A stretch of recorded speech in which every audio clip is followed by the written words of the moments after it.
right, Dimitri Downing here, back with a special edition of Mita Unshackled. It is Memorial Day, and it is such an important American holiday. But behind the holiday, there is such a history of meaning of what Memorial Day is. It's been my pleasure to be in the cannabis industry for many, many years. It's taught me a lot about freedom, things that I've thought about, learned about in high school and college. I never really understood on a personal level until I got into the cannabis industry. And so today we thought we'd bring you a very special presentation. One of the leaders of, I would say, perhaps one of the pivotal individuals in American cannabis has joined us today, Jason Moore Brown. He's a husband, he's a father, he's a service member, he's an advocate, he's a champion of veterans in the cannabis industry. And I've known him for close to a decade now. But we're going to talk about Jason, but we want to talk about veterans. We want to talk about cannabis. We want to talk about the relationship. We want to talk about Memorial Day, what it means to him, what it means to the community, what it means to the cause, what it means to America, what it means in general. So there's no more important individual that we could bring out, in my mind, than Jason Moore Brown to discuss this issue and the history of cannabis and how it relates and ties together with the history of cannabis and the community and Memorial Day, etc. And veterans. Got a little churned up there, gotta have some more coffee. So without further ado, and we'll get to know Jason, his vital statistics, where he went to college and stuff as we go forward. But let me go ahead and introduce one of my old friends. Jason, how are you doing? I'm doing great, Dimitri, and thank you very much for that very generous introduction. Well, I know you were in the service from 2000 to 2008. Army? Yeah, Army.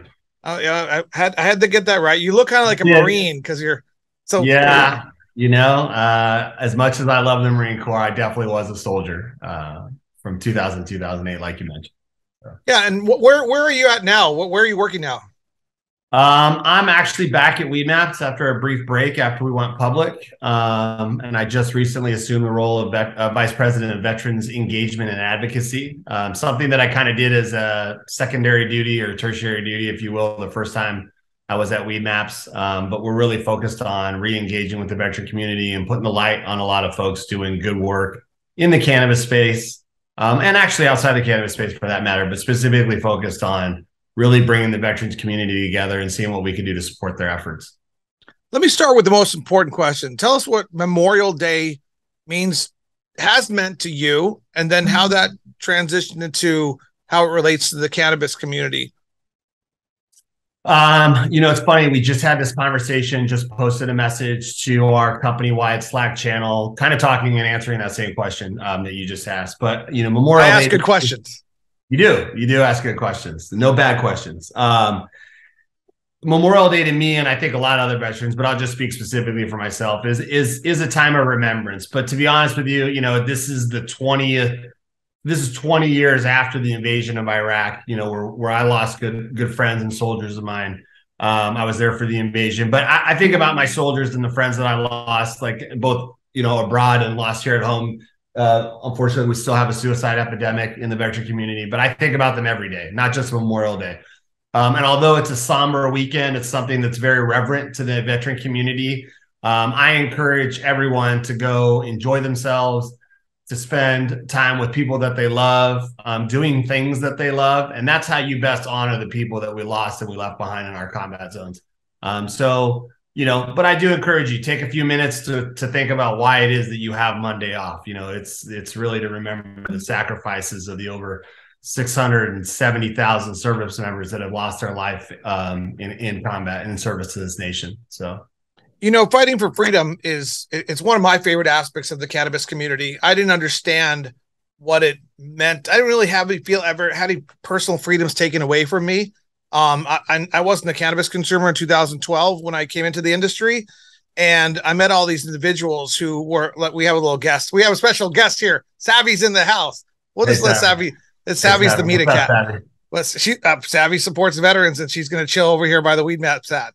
So, but I had the privilege to get to know what it meant, what freedom meant, and to meet all these wonderful cannabis advocates that essentially were fighting for their own healthcare freedom, for their own therapeutical freedom, for their right to take one of God's plants.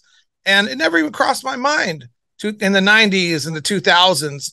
And I'm ashamed to say that I was wrong, improperly educated by a horrible media system that demonized cannabis to such a degree that we didn't understand its medicinal, therapeutic, and wellness value. But I have been corrected over the last 10 years. But it's my privilege and pleasure to continue advocating for that freedom, not just in cannabis, but in all kinds of ways.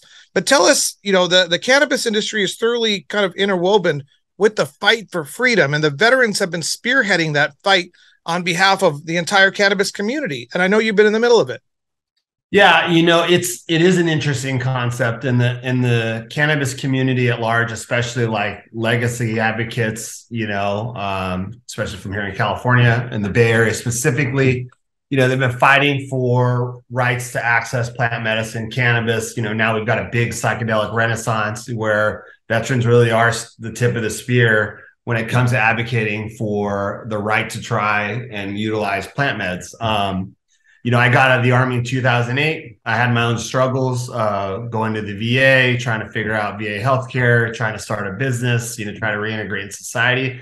And, the VA, for better or worse, very quick to prescribe prescription medicines, not only to me, but a lot of folks in my community.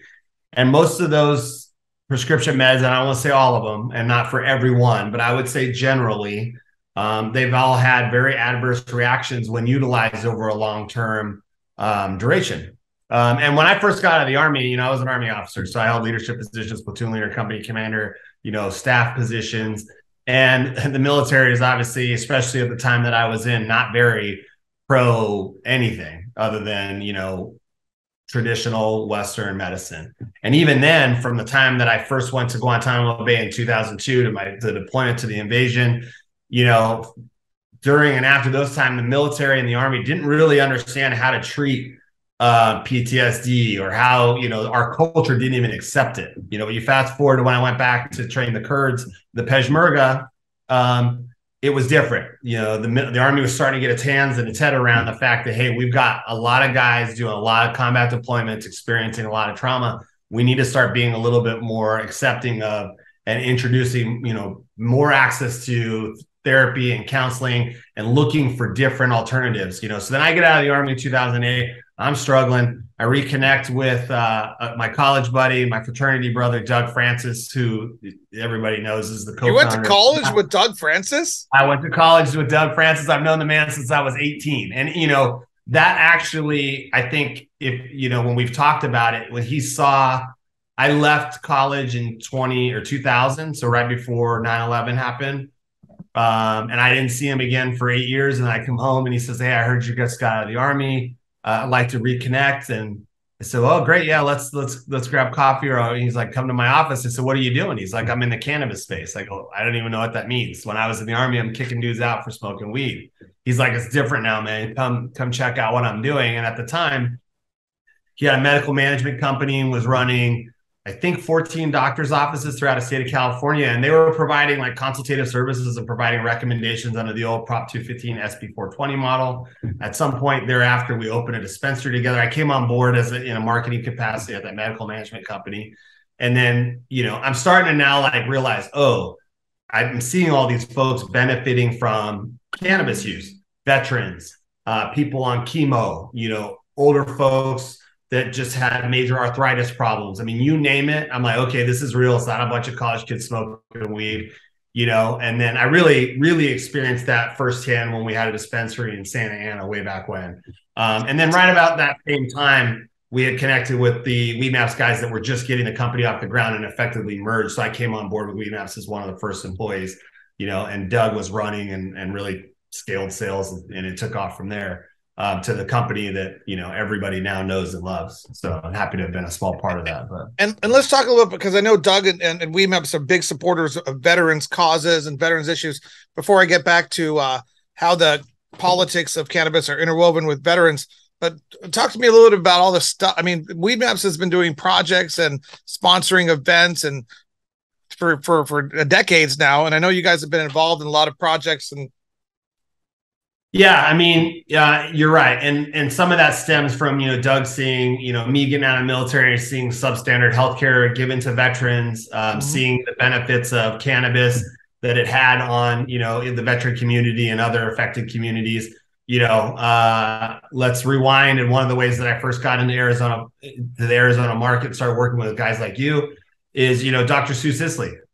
University of Arizona fires her for cannabis research.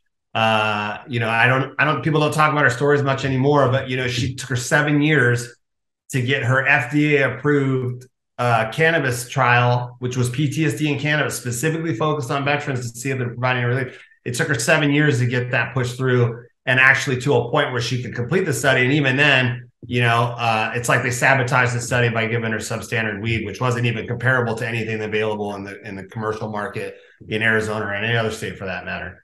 So, we supported her there. We supported, veterans hiring initiatives within our own company, within our brand partners, and with our retail clients, with our delivery clients, anybody that we could talk to. We did anything we could to try to help them and encourage them to hire veterans. And it wasn't like a hard sell. Everybody was super supportive of it. And we were really trying to figure out how to promote research, not just put a Band-Aid on it. We've obviously supported what California calls SB 34 compassionate giving events. We still do. And that's just a matter of giving cannabis to affected, people that are, unable to afford the medicine that they so, desperately need. So, those things, stuff like that, sponsoring veterans organizations and advocacy groups. I mean, it's something that I'm very proud to have been a part of. I know that Weedmaps has got a storied history, as you mentioned, supporting veterans. And it's something that I'm now back trying to help the company further that effort in other states and other markets, and just see how far we can take that. Yeah, absolutely. And that's incredible. And I don't know how many companies out there have strategic development, strategic partnership guys who are specifically focused on veterans issues, which means laws, opportunities, concerns, regulations that involve veterans. There's stuff all the time happening right now. We're trying to get the medical card cost waived in Arizona. There's stuff across the country and across the world that impact veterans. Although, there's veterans across the world. Some of them might be adverse though. But I wanted to talk a little bit about what as you were talking to us, I was like, I wonder what all your friends in 2009, 2010, 2011, as you were transitioning to cannabis. And you probably had a whole boatload of military friends who are like, Jason, what are you doing now? And you said, I'm in cannabis. Yeah, that's the joke, especially when I've done speaking engagements or sat on panels and I talk about my bio and you say, I was an Army officer from 2000 to 2008. And just like all good Army officers, when you get out, I went into cannabis, and some people laugh, a lot of people don't. But they're like, sir, we were using behind your back. Correct. Yeah, that's the joke, right? Now, a lot of folks, especially when I got out, it wasn't quite as widely accepted as it is now. And I think, you talk about cannabis and it's just so normal, which is great. A lot of the stigma around cannabis is gone. Still, some of my buddies that are either in the military, and a lot of them are out now or getting out, a lot of guys got out when I did. They're just super burnout. I think 20 captains from my brigade got out in 2008, which is a lot.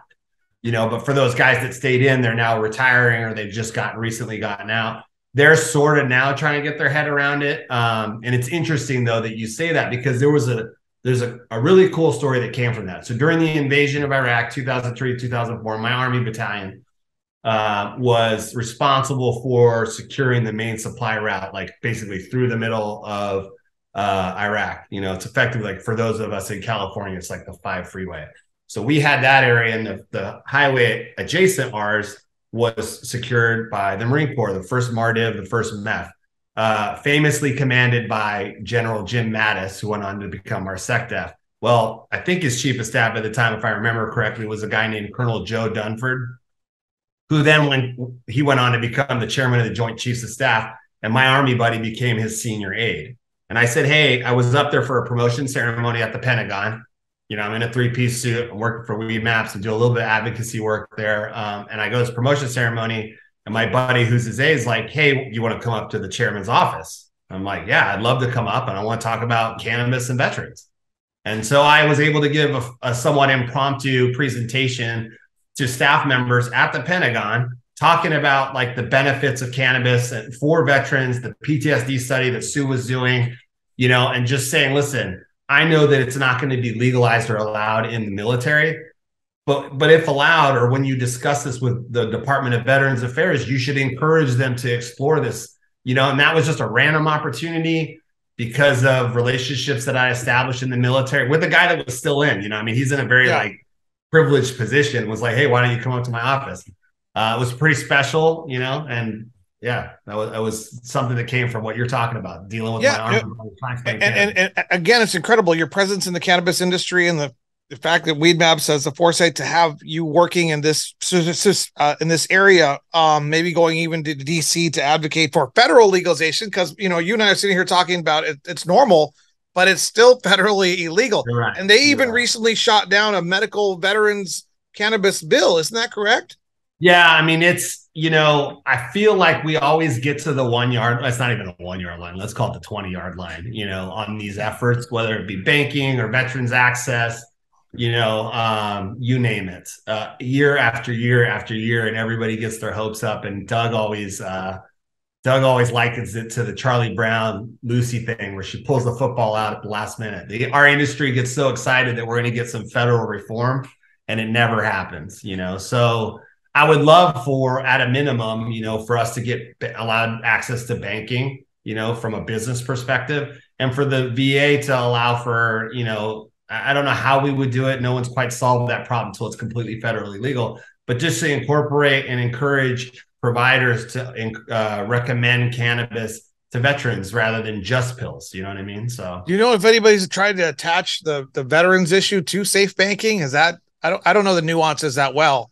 They have, and I do believe, because I think safe banking is coming. Yeah, they have, but that's right. They have been saying that for years, right? And I do believe that there was a lot of support in Congress and the Senate, regardless of, it's a bipartisan issue. But it's just, we're not there yet for whatever reason. On the flip side of that, cannabis paved the way for psychedelics, which are showing huge benefit to the veteran community and a lot of folks affected by trauma. But cannabis paved the way for that. Now the FDA has given way, and MDMA is a breakthrough therapy drug. Psilocybin is a breakthrough therapy drug. All of these things are super beneficial to the veteran community and other affected communities. But, a lot of people don't talk about how cannabis really kind of paved the way for those things to happen. All the fighting, like you mentioned earlier, all the legalization efforts we've been a part of, I think have changed the hearts and minds of our legislators to allow for those other things, those other modalities of treatment. Unfortunately, cannabis is still getting kind of left behind now. So I remember when we met in Arizona, and like, I got to go to Florida. I got to go over there. And, you are a one-man resource, and I would encourage anyone who's watching this, if you're involved as a group, as a company, as a politician, need some educational things, are doing something in relation to veterans and cannabis, to call Jason, to reach out to you. Do you have what's its email, Jason@Weedmaps? Is that what? Yeah, that's my email. And although I am one man, I'm happy to be very proud to be part of like a very large team of folks that cares a lot about not only the veteran community, but the cannabis industry at large. So I got a lot of resources behind me. You're just blessed to only hang out with me because I'm the one running around all over the place. No, I was trying to highlight you. I know a lot of other people. I know Sue. I know a lot of people. No, I know you do. In my company, I just get to bug you all the time when I come out to Arizona to see you. So. Oh, there's like 3 directors of strategic partnerships / veteran specialists at Weedmaps. I'm just kidding. No, it is just me. You're right. But there's a lot of folks that are supporting the work I'm doing. So, I know how many things that you guys have sponsored over the last decade, including you traveling around to different areas for legalization initiatives or legislative process, whatever it is. And I was expecting, I had our producer, I'm like, there must be a video compilation of all of the events, and we can run that at the beginning of stuff that you guys have been involved in. So, but I couldn't find it. So we need to have it made. We can't now. They're all gone, huh? Yeah. Well, no, I don't know. There might be. Actually, that would be kind of cool. I'll have to ask. I did have the brief hiatus where we went and worked on some other projects in between what I'll call Weedmaps 1.0 and I don't even know 2 or 3.0, whatever it is now. So I think they were still doing some awesome stuff. I just might not have seen all of it, but I think we might have some videos to put together. It's a good idea. I'll talk to my content team. What other kind of resources out there? I know that, the easiest way is to, call me, Jason, email me, Jason, and I'll chat and help and try to guide you to different advocates, different leaders, etc. What kind of other resources, ideas out there do you have for veterans or activists, and how to get deeper involved and connected with this, with the cannabis community, the cannabis movement? Well, one thing that we're doing right now, and believe it or not, we're really trying to find and reach out, and like we have an immense amount of data, but not every organization highlights the fact that they're veteran owned or veteran operated. So, our team of brand guys and our, folks that deal with the retailers and distributors and all of the different aspects of the supply chain, our team's just going out, reaching out, saying, hey, listen, we're trying to highlight and find and identify, veteran owned and operated brands, and just try to tell their story, give them resources that we can provide. We're working with some nonprofits that are benefiting veterans, veterans advocacy groups. But a lot of it is just, hey, let's identify everybody and then figure out what the need is for the group, and then try to provide resources, but also to try to connect them to other brands and organizations within our industry, that are also happy to be a part of this. I know other big brands like Stizzy, they have a program that we're working on with them. There's lots of MSOs doing something similar. We just need to all work together to pull the rope in the same direction. And that's unfortunately something I think we've kind of lost a little of in the last couple of years in the industry, but I hope that we are able to be a part of bringing cohesion back to the cannabis industry. Now, I've known Weed Maps for a long time, and you guys have always been about industry and people and advocacy and weaving it all together, tied into the legacy world. So, I know you're a team player, so I would encourage anyone who sees this to connect companies, connect brands, connect movements, connect legislation that might be active, whether it's a medical legalization, adult use legalization, or some sort of nuance like our card changing here in Arizona right now. Yeah. Connect them to you. So if you can't help, you can definitely funnel them over to people who can within your network of veterans advocacy individuals. Yeah, I mean, we have served as a sort of switchboard for the industry, and I think that we like to, we're sort of agnostic. We don't what we like to say is we don't like to pick winners. We like to support anyone and connect folks to people, like you just said. Sometimes it can't be us being the one that supports whatever effort that someone's reaching out to us, but we're happy to connect you with someone that can. I like it. Ispire uses the plug. Weed Maps can have the switchboard because you're tech. Yeah. You're like Ispire the plug. It is good. Yeah, you're right. Yeah, we are. I mean, we are kind of a switchboard. Everything does sort of run through us. So you should have a big gold chain with the switchboard on it. It's like WM Weed Maps switchboard.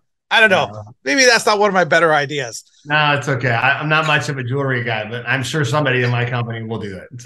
So real quickly, and Jason, everybody knows you've been in the service. You got an MBA from somewhere? I have a master's. It's totally random. I got it when it was like a program that was concurrently that I took concurrent with Army schooling I had when I was a captain. And it's a business. It's a master's in business and organizational security management. So well, you're incredibly approachable with it, but I got the degree, and thank you to the Army for paying for it. So, well, you're incredibly approachable guy, and incredibly helpful guy. And I'm glad we got to introduce you to our audience and to more members of the industry on this Memorial Day. And thank you again for your service from 2008 to 2008, right? Yeah. And let's round this out. I think I already gave your contact information, Jason at Weed. Are you the only Jason at Weed Maps? How did you get Jason? Because I was there at the beginning. It was like first names, at that time, and then as we got more Jasons, we don't have a ton. There's a few, but then it went to like first name, last initial, or first initial, last name. I don't remember, but I got Jason. So that's pretty cool. But let's people know how to get in touch with you, and I hope they do. But let's close this out with some closing thoughts. People, cannabis consumers, veterans, the community. Memorial Day celebrates, remembers. I apologize. All those who have passed away fighting for freedom in general. What are the closing thoughts that you want people to reflect on Memorial Day as they go through their day? And we'll close off with that. Okay, well, a couple of things that I'd like to just point out, and I'll address that comment there, that prompt. But one thing is, it's a challenging time this week. As someone, like I mentioned previously, that's lost friends. This weekend, you tend to maybe reflect on that a little more than normal. So I encourage you all to reach out to your battle buddies, guys that you serve with, people that you know that were in the military, and just check on and make sure they're doing okay. And if someone's in crisis, you can call the Veterans Crisis Line, dial 988. It'll ring to someone will always pick up. And just if you're not feeling great, reach out to someone, And on that note too, although this is a very hallowed and revered weekend, we encourage you to go out and have a great time to celebrate and just spend a few minutes thinking about, like I said earlier, why you're getting a long weekend. I'm going to be enjoying myself. I'm going to be celebrating the friends that I lost and honoring their memory by spending time with my kids, spending time with my friends, doing something fun. And, regarding the cannabis industry, things are a little tough right now across the board for, I think everybody. And our industry, like you mentioned, has the legacy of being a very cohesive, tight-knit community, a community of freedom fighters. Let's not forget our history. Let's continue to work together to improve the industry and help people provide valuable products and services and goods to the consumer. And, let's just remember, something that, like I said, we always think about, a rising tide floats all boats. Let's work together. Let's have a great weekend. Be safe, have fun. And I think that's it, Dimitri. I really appreciate the opportunity to be on your show. It's great to chat with you again. Jason, remember your friends. That's so important. And you know what? I personally am going to think about that, and I'm going to reach out to some of my family members and friends who are veterans and ask them how they're doing. Yeah. Because we don't remember that what you guys have been through, and what you're remembering your friends. We're remembering those who served. You're remembering your friends. So thank you for being on this very important, special episode of Media Unshackled. And we look forward to supporting you guys in the future and connecting individuals to you that are involved in veterans issues across the country and world. Thanks, Jason. Thanks, buddy. Appreciate it. Have a great weekend. Thanks for being such a great friend to WeMass. We appreciate you, buddy. Thank you.